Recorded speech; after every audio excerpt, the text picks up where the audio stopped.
Hello, my name's Natasha Bodwin. I'm a fourth-year fine arts student at Queen's, and I'm currently grading my thesis.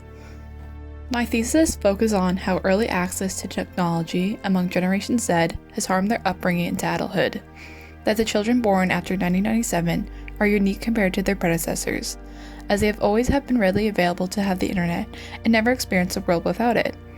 With this early access of technology, Gen Z has become very dependent on it, especially among mobile devices.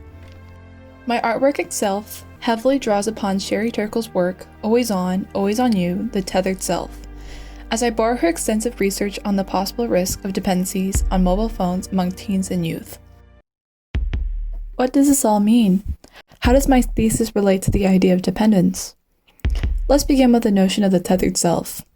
The phrase tethered self is a play on word that evokes the idea of permanent, indelible attachment. It implies that mobile devices are both continuously powered on and active, that users are hitched to them and feel validated when they're connected. In her work, Turkle repeatedly referenced the phrase check-in, as it serves as a moment of validation between sender and receiver. The act of checking in also maintains a sense of self. By tapping in, one can deliver a feeling of connectedness. This action has become a greater subconscious habit to the younger generation, that the constant need to tap in has become an addictive behavior, as users cannot suffice a day without checking in, that not being interconnected makes users feel anxious, annoyed, and often leaves them feeling agitated. In most severe cases, disorders are formed known as nomophobia, where patients describe the feeling of anxieties, discomfort, and fears from the absence of a mobile device. Unfortunately, the smartphone and its interfaces were purposely designed in a manner to be addictive.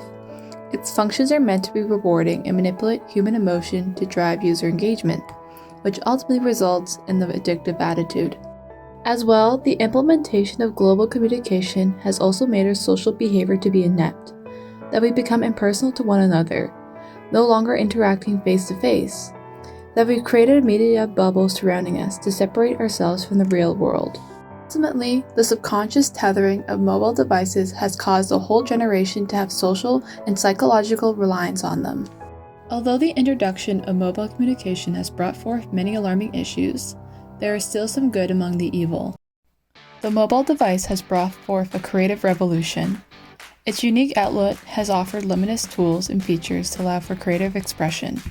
One can share, express, create their own personal content across its platforms.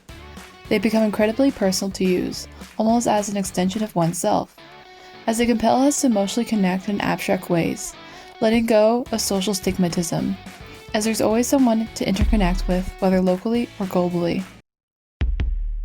In conclusion, the contemporary usage of mobile devices among Generation Z is a very problematic subject. I believe people should reevaluate their relationship with their own mobile device and comprehend that a tethering attitude does more harm than good. That my generation needs to grasp reality, as life will not treat us kindly if we continue the path we are pursuing. I hope that my work can create a self-revelation among my peers, that they comprehend that some qualities they have are not in the best interests of themselves, others, and the future.